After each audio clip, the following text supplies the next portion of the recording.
Hello friends, आज का हमारा टॉपिक है स्टीरअप वर्सेस टाइज। स्टीरअप और टाइज में डिफरेंस क्या होता है? ये बहुत ही कॉमन क्वेश्चन है। ये हमेशा इंटरव्यू में पूछा जाता है। वो क्या करते हैं, बहुत चतुराई से ये क्वेश्चन करते हैं। आपको एक साइज दे देंगे, बोलेंगे 300 बाई 400 mm का साइज है, आप उसके लिए स्टीरअप का बीबीएस बनाइए या टाई का बीबीएस बनाइए। तो आप क्या करोगे उसके लिए?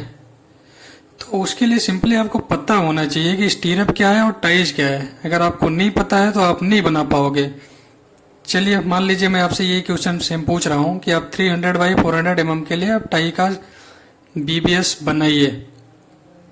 तो उसमें दो कंडीशन अप्लाई हो जाएगी। कुछ लोग तो बीम का बीबीएस बनाने लग जाएंगे, बीम का साइज लेके, और कुछ लोग क्या करेंगे, कॉलम का साइज ले लेंगे 300 बाई 400 mm। क्योंकि आपको पता नहीं है तो आप क्या करोगे, या तो बीम का साइज ले लोगे या तो कॉलम का, उसके अकॉर्डिंग आप बीबीएस बना दोगे।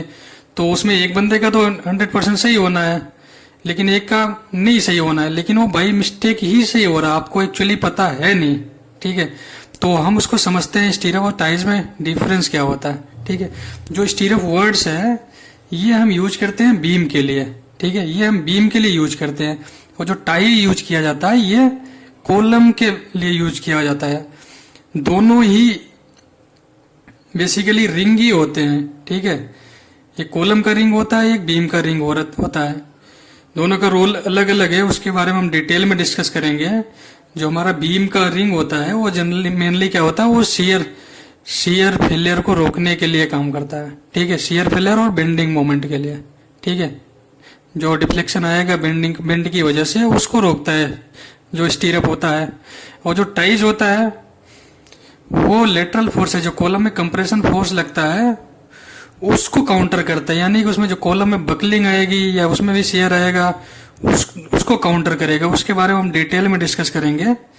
ठीक है, तो अभी आपको समझ में आ गया होगा स्टीरअप क्या है, टाइज क्या है। ये बहुत ही जनरल क्वेश्चन है। ठीक है, अब हमें पता हो गया कि ये स्टीरअप जो है बीम का है, और टाई जो है ये कॉलम का बीबीएस है। कॉलम का जो टाइज है वो कॉलम का रिंग है। ठीक है, तो अब इससे हमें क्या पता लग रहा, तो इससे एक चीज क्लियर होती है कि जो बीम का हमारा कवर होता है वो 25 mm होता है, 25 mm होता है। और जो कॉलम का कवर ब्लॉक होता है या कवर जो हम यूज करते हैं वो होता है हमारा 40 mm का। ये हमें पता होना चाहिए। अगर नहीं पता है तो नोट डाउन कर लीजिए। यही होता है as per IS code. 25 mm स्टीरअप के लिए होता है, यानी कि बीम के लिए, और 40 mm कॉलम के लिए लेते हैं। ठीक है, तो हमें ये कवर पता हो गया। कवर पता हो गया तो हमें बीबीएस बनाने में कोई दिक्कत नहीं होनी चाहिए। बीबीएस का मैं एक डिटेल्ड वीडियो बनाऊंगा जिसमें सारे बीबीएस कॉलम से लेके बीम वगैरह के जो भी बीबीएस बनेंगे या स्टेयर केस का, उसका डिटेल में डिस्कस करूंगा। तो अभी जनरली हम समझ लेते हैं। तो जो हमारा कवर हो जाएगा स्टीरअप के लिए वो 25 mm का हो जाए। साइज हमने लिया है 400 बाई 300। ठीक है, तो बीबीएस बनाने के लिए हम ये साइज लेंगे। तो 300 में हमारा कवर इधर से 25 माइनस हो जाएगा इधर से। ठीक है, तो मैंने वही कर दिया 300 माइनस 25 इंटू 2, क्योंकि दो साइड है। ठीक है, तो सिमिलरली 400 का भी कर दिया। इसमें मैंने प्लस किया 2 इंटू 8D। ये क्या होता है, हमारा हुक की लेंथ होती है। जो आईएस कोड हमारा कहता है वो मिनिमम 8D होना चाहिए। ठीक है, लेकिन जनरली जो हम साइटों पे यूज करते हैं, आप भी यूज करते होंगे, वो 10D ले लेते हैं। तो उसमें कोई दिक्कत नहीं है, आप यहाँ पे 10D भी ले सकते हैं। और ये जो हमारा 12D है जो मैंने माइनस किया, ये डिडक्शन होता है। इसके बारे में भी मैं डिटेल में एक वीडियो बनाऊंगा। ये डिडक्शन किस एंगल के लिए कितना होता है। अभी जनरली आप समझ लीजिए कि 90 डिग्री के लिए 2D होता है और 135 के लिए 3D होता है।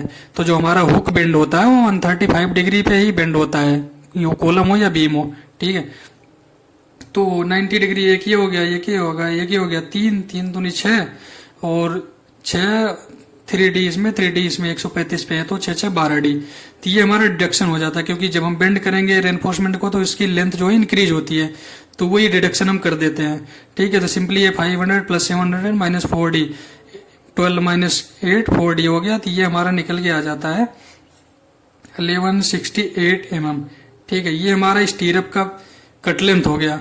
ठीक है, तो ये हमारी बीबीएस बन के रेडी हो गई कट लेंथ के साथ में, ठीक है। सिमिलरली सेम प्रोसेस हम टाइज में अप्लाई करेंगे, बस वहां पे हम कवर क्या करेंगे 40 mm ले लेंगे, ठीक है। ये हमने कर दिया यहाँ पे, तो ये हमें मिल जाता है 1 मीटर 48 mm। अब इसमें आप नोटिस करोगे तो हमारा जो कट लेंथ आया है टाइज के लिए वो 1048 है, और जो हमारा कट लेंथ आया है स्टीरअप के लिए तो वो हमारा क्या है 1168। इससे में ये है कि जो हमारा स्टीरअप का कट लेंथ है वो इससे ज्यादा है, वो हमेशा ही ज्यादा होगा क्योंकि कॉलम में कवर हमारा ज्यादा होता है बशर्ते स्टीरअप के, ठीक है, जो बीम में हमारा कवर होता है, ठीक है। तो ये चीजें ध्यान रखनी होती है।